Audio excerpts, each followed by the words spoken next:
So when it comes to bulbs, okay, watering is key because you're thinking about something which is down there, and a lot of people will give them only a little bit of water.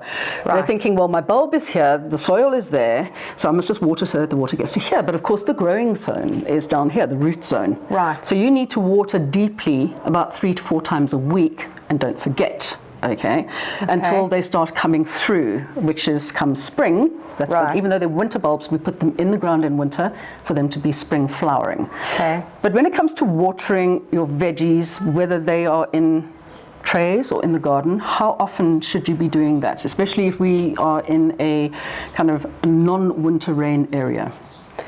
So the thing about seeds are that they've got to be exposed to moisture, water, so that they can actually absorb it and grow. In the beginning, they don't need light, they need water. Yeah. So if you're going to water, when you water your seeds, I always say make sure that your soil is moist.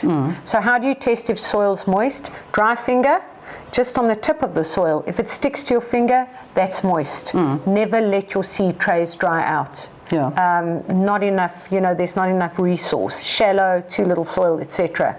If you're going to be watering in the ground, same story. Be fastidious about your watering. Make sure that the soil remains moist, not sopping wet, because then they'll just rot. Yeah. Same thing with bulbs. You don't want to make it too wet. You need well-draining soil. Absolutely, very important.